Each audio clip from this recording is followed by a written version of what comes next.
ಬೀದಿಗೆ ಇಳಿಯೋದಿಲ್ಲ, ರ್ಯಾಲಿಯನ್ನ ಮಾಡುವುದಿಲ್ಲ. ಈ ಬಾರಿ ಪ್ರೊಟೆಸ್ಟ್ ಫ್ರಮ್ ಹೋಮ್.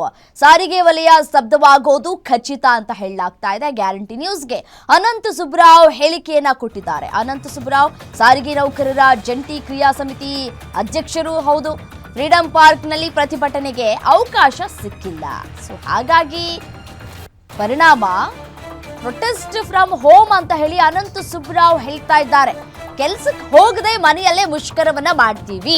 23,000 ಬಸ್ಗಳು ರಸ್ತೆಗೆ ಇಳಿಯೋದಿಲ್ಲ. ಬೇಡಿಕೆ ಈಡೇರದೆ ಇದ್ರೆ ಮನೆಯಲ್ಲೇ ಕೂತು ಶಾಕ್ ಕೊಡ್ತೀವಿ ಅಂತ ಹೇಳಿ ಗ್ಯಾರಂಟಿ ನ್ಯೂಸ್ಗೆ ಅನಂತ ಸುಬ್ರಾವ್ ಅವರು ಹೇಳಿಕೆಯನ್ನ ಕೊಟ್ಟಿದ್ದಾರೆ. ಈಗ ಹೇಗೆ ವರ್ಕ್ ಫ್ರಮ್ ಹೋಮ್ ಮಾಡ್ತಾ ಇದ್ರು ಈ ಕೋವಿಡ್ ಸಂದರ್ಭದಲ್ಲಿ, ಅದೇ ರೀತಿಯಾಗಿ ಇದೀಗ BMTCಗೂ ಈ ಒಂದು ವರ್ಕ್ ಫ್ರಮ್ ಹೋಮ್ ಬದಲು ಈ ಪ್ರೊಟೆಸ್ಟ್ ಫ್ರಮ್ ಹೋಮ್ ಅನ್ನುವಂಥದ್ದು ಬಂದಿದೆ.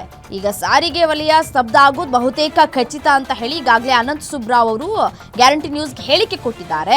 ಫ್ರೀಡಂ ಪಾರ್ಕ್ನಲ್ಲಿ ಪ್ರತಿಭಟನೆ ಮಾಡಬೇಕು ಅನ್ನುವಂತಹ ನಿಟ್ಟಿನಲ್ಲಿ ತಯಾರಿ ಮಾಡ್ಕೊಳ್ತಾ ಇದ್ರು. ಬಟ್ ಆದರೆ ಅದಕ್ಕೆ ಅವಕಾಶವನ್ನ ಕೊಟ್ಟಿಲ್ಲ ಅಧಿಕಾರಿಗಳು. ಸೊ ಹಾಗಾಗಿ ಪ್ರೊಟೆಸ್ಟ್ ಫ್ರಮ್ ಹೋಮ್ ಅನ್ನ ಮಾಡೋದಕ್ಕೆ ನಿರ್ಧಾರವನ್ನ ಕೈಗೊಂಡಿದ್ದಾರೆ.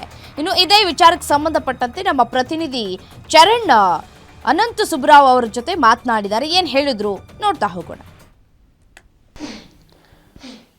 ನಾಳೆ ರಾಜ್ಯದಾದ್ಯಂತ ಸರ್ಕಾರಿ ಬಸ್ಸುಗಳು ಓಡಾಡೋದಿಲ್ಲ.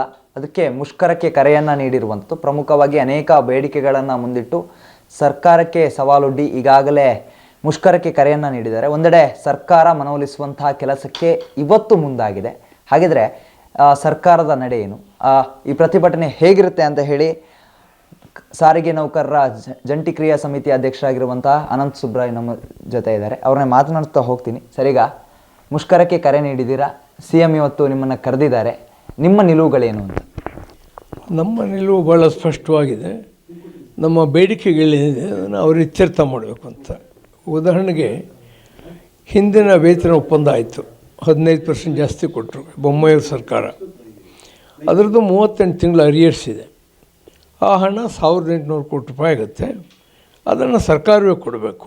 ಫೇರ್ ಹೈಕ್ ಕೇಳಿದ್ದೀವಿ, ಪ್ರಯಾಣ ದರದ ಹೆಚ್ಚಳನ ಸರ್ಕಾರ ಕೊಟ್ಟು ನಾವು ಇಮಿಡಿಯೇಟಾಗಿ ಮಾತುಕತೆ ಮಾಡಿ ಸೆಟ್ಲ್ ಮಾಡ್ತೀವಿ ಅಂತ ಹೇಳಿದರು. ಅದರಿಂದ ಸುಮಾರು 17 ತಿಂಗಳಾದ ಮೇಲೆ ಮುಖ್ಯಮಂತ್ರಿಯವರು ನಮ್ಮ ಬೇಡಿಕೆಗಳನ್ನ ಈಡೇರಿಸ್ತೀವಿ ಕರೆದವರು ನಿಮಗೇನು ಕೊಡಬೇಕಾದಿಲ್ಲ ಅಂತ ಇಪ್ಪರಲಾಗ ಹೊಡೋರು.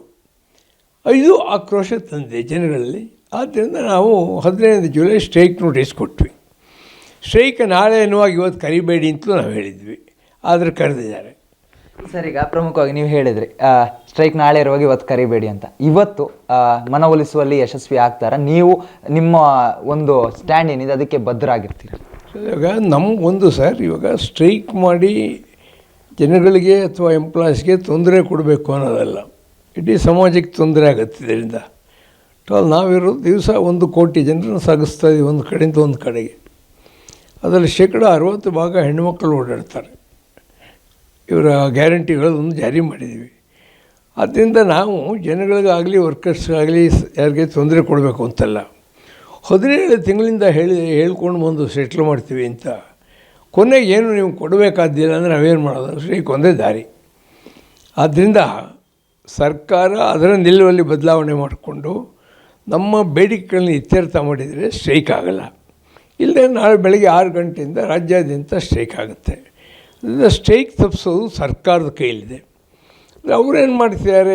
ಮಾತಾಡ್ತೀವಿ, ಆ್ಯಕ್ಷನ್ ತಗೊಳ್ತೀವಿ, ಶಿಸ್ತಿನ ಕ್ರಮ, ಖಾಸಗಿ ಮಾಲೀಕರಿಂದ ಬಸ್ ಹಾಕಿಸ್ತೀವಿ, ಎಲ್ಲ DCಗಳಿಗೂ ಹೇಳಿಬಿಟ್ಟಿದ್ದೀವಿ. ಇದೆಲ್ಲ ಹೆದರಿಕೆಗಳೆಲ್ಲ ಹಾಕ್ತೀವಿ. ಗೋಡು ಬೆದರಿಕೆಗೆ ಯಾರೂ ಹೆದರೋದಿಲ್ಲ. ನಾವು ನೀವು ಪ್ರೈವೇಟ್ನವ್ರನ್ನ ನಡೆಸಬೇಡಿ ನಾವೇನು ಹೇಳಿಲ್ಲ. ಎತ್ತಲಾದರೂ ಹಾಳು ಬಿದ್ದೋಗಿ ನಾವು ಬಸ್ ನಡೆಸಲ್ಲ.